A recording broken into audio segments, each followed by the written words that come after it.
Alors, je viens de commencer l'enregistrement et que faut-il savoir? On va parler de tirage au sort dans le processus démocratique. Donc ça, on pourrait qualifier ça de philosophie politique, mais je ne vais pas le faire. Très bien, on commence. Il y a 48 heures, ou plutôt 36 heures, j'étais encore une fois avec mon ami Jean.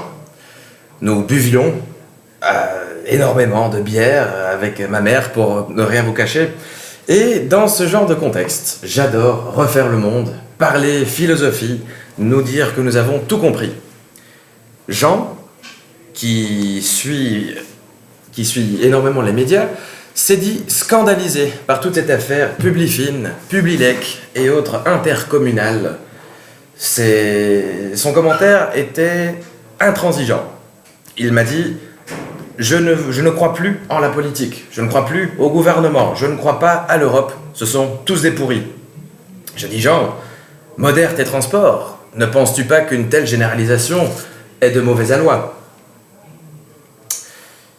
Mais malheureusement, je dois reconnaître que c'est un avis malheureusement partagé par une écrasante majorité de la population, que je dirais une population entre 18 et 35 ans. Énormément de personnes éprouvent méfiance, désintérêt face à la politique, face au système politique, et de plus nombreuses personnes encore souffrent d'une profonde méconnaissance du système. Alors, je faisais partie de ces gens jusqu'à il y a environ 1 an et demi ou 2 ans, lorsque je suis allé au cinéma voir ce film documentaire qui s'appelle Demain. Alors, ce film documentaire, Demain, a été produit par 5 amis qui ne sont pas spécifiquement intéressés dans la politique, ils ne sont pas actifs, ils ne sont pas financiers, économistes, ce sont monsieur et madame tout le monde, professeurs, employés, salariés, chacun mène sa petite vie, mais comme de nombreuses personnes parmi nous, je pense que nous ressentons un petit peu tous la même frustration. Nous avons envie d'acheter bio, nous avons envie d'éviter les multinationales, passer par des circuits courts, parce que nous sommes un petit peu tous d'accord sur le fait que les choses vont mal dans notre société, ou du moins que les choses pourraient s'améliorer. Et c'est précisément le sujet qu'aborde ce film Demain. Il est organisé sur 5 piliers principaux.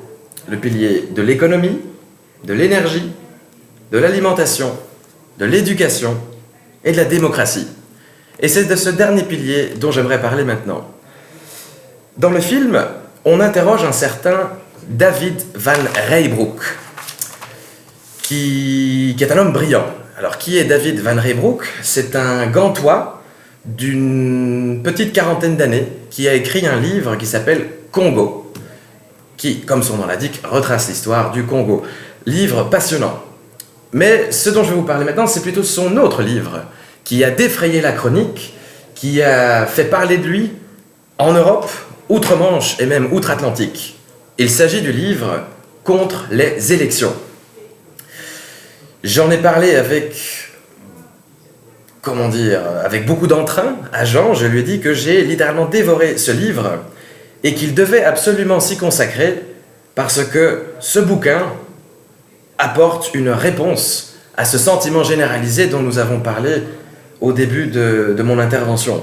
Ce sentiment de méfiance, de désintérêt et de méconnaissance à l'égard du monde politique et du système de manière générale.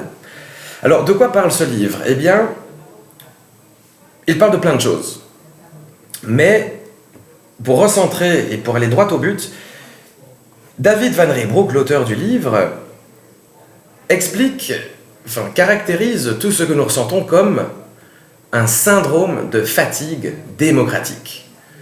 Nous souffrons tous de ce syndrome. Nous sommes tous fatigués de voir les mêmes politiciens à la télé débiter leur même monceau d'imbécilité, débiter des promesses électorales, dire que les choses iront mieux, qu'il faut stimuler la croissance, qu'il faut créer de l'emploi, qu'il faut faire ci, qu'il faut faire ça, qu'il faut soutenir les plus démunis, alors qu'en réalité, rien ne change. Le lundi, on a tous notre gueule dans la stib, on va travailler, on va travailler avec on se retrouve au bureau avec notre réceptionniste Nadine qui lui demande comment s'est passé ton week-end. Ouf, ça s'est très bien passé.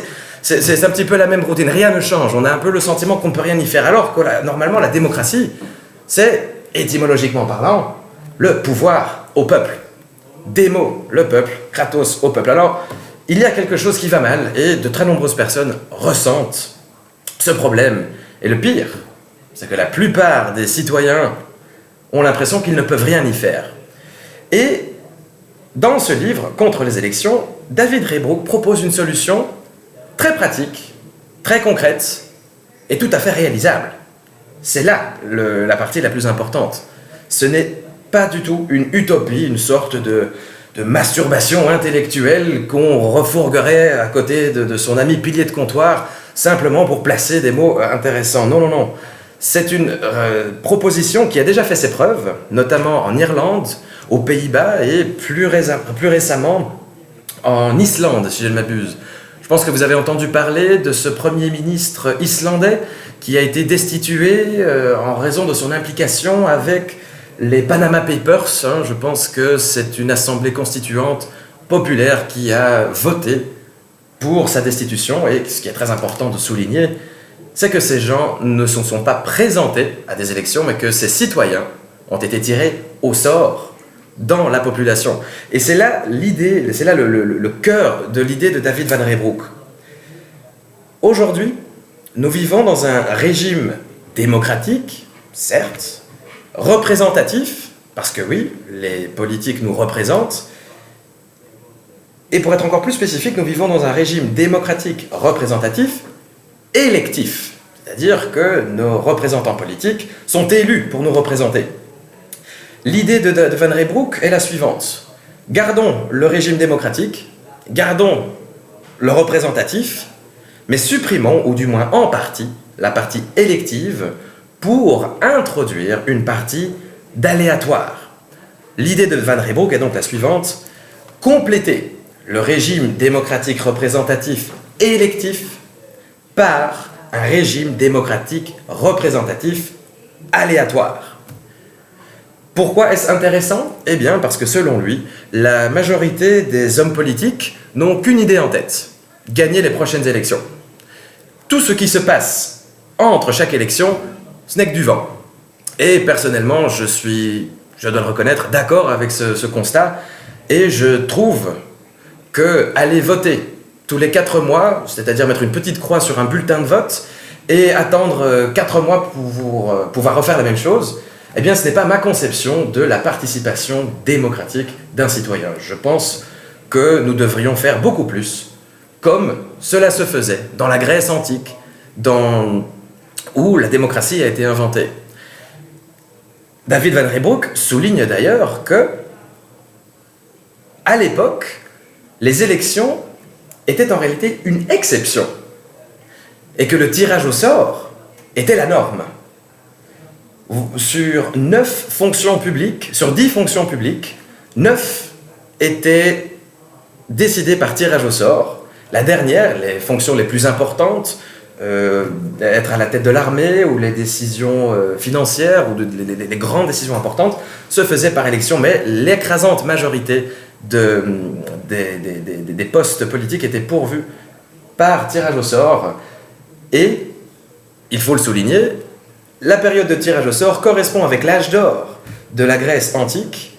Le tirage au sort était également utilisé dans les républiques italiennes de la Renaissance, vers le 15e, 16e siècle. Et comme vous le savez, la Renaissance qui est née en Italie s'est propagée partout en Europe. Et que faisaient-ils ? Eh bien, ils utilisaient le tirage au sort pour éviter tout intérêt personnel, pour éviter l'intérêt personnel des politiciens qui peuvent se représenter et qui peuvent donc être soudoyés par tel ou tel intérêt privé. L'objectif du tirage au sort, c'est de neutraliser l'intérêt personnel pour faire primer l'intérêt collectif. Alors, tous les aspects historiques, nous n'allons pas les aborder maintenant, mais je vais vous poser une question simple. Un référendum. Oui, c'est la voix du peuple qui s'exprime. Oui, théoriquement, ça peut être une bonne idée, mais comme toute idée, il y a des pour et des contre. Alors, est-ce une bonne chose? Que préférons-nous? Préférons-nous une masse populaire complètement désinformée? Et est-ce qu'on va demander à cette masse désinformée de se prononcer sur des sujets très importants, comme le Brexit? Toute une population britannique qui s'est fait bourrer le mou par un Nigel Farage très inspiré et qui, le jour de sa victoire, déserte. Est-ce que l'on veut ça, ou est-ce que l'on veut plutôt un échantillon de la population tiré au sort et qui ne va pas simplement voter en 2 ou 3 minutes? Non, non, non, non. Nous parlons d'un tirage au sort de citoyens qui vont se voir 1 fois, 2 fois, 4 fois par mois pendant 1 heure, 2 heures, 3 heures sur un sujet bien spécifique. Pourquoi? Pour que toutes les personnes tirées au sort aient le temps de bien comprendre une thématique et bien le temps d'ingérer tous les pour et les contre et le temps de s'acclimater à toute une problématique pour qu'à la fin de ce processus de consultation, les personnes tirées au sort puissent prendre une décision en toute connaissance de cause, le tout en faisant primer l'intérêt collectif. Il y a énormément de choses que l'on pourrait dire, de critiques, de pour et de contre. Les critiques principales sont souvent les suivantes. Elles sont au nombre de 3. Premièrement, le tirage au sort ne fonctionnera pas parce que les gens s'en moquent. J'ai mon boulot, j'ai ma petite vie, j'ai mes trucs à faire, je n'en ai strictement rien à faire, je me moque complètement de participer au processus démocratique. Première critique. Deuxième critique, le tirage au sort ne fonctionnera pas parce que les gens n'ont pas le temps.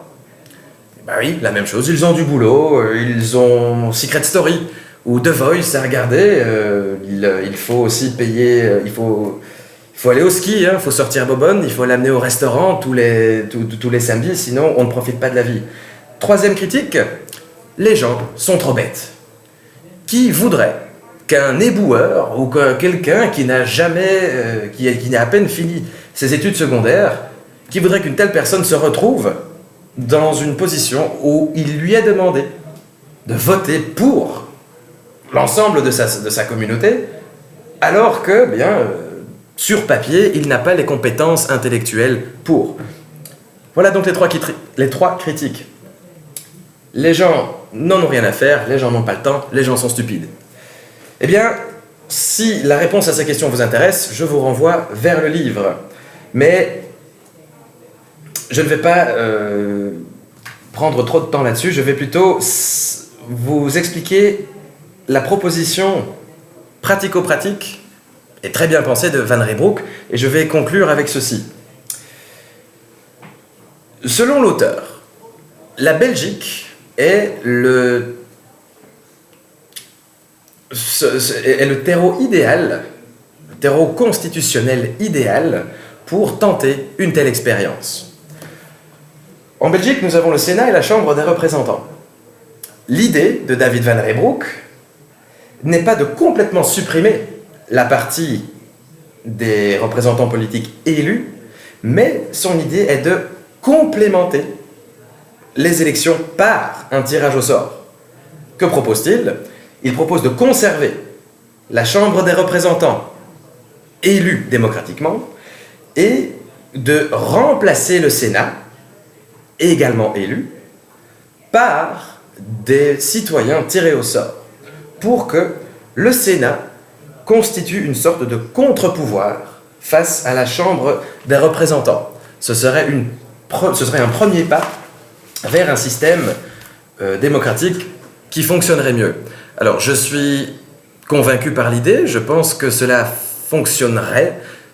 Des exemples pratiques ont déjà été constatés, comme je l'ai dit, en Irlande, aux Pays-Bas, je pense même qu'au Canada et aux États-Unis.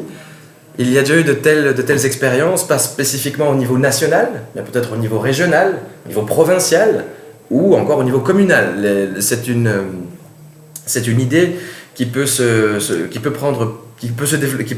décliner sous plusieurs formes. Donc voilà, je crois que je vais clôturer mon discours par ceci. Je vous incite à lire ce livre qui devrait vous retourner le cerveau comme il a retourné le mien. Et qui sait, peut-être que nous en parlerons autour d'une bière avec mon ami Jean, comme mon histoire a commencé. Merci.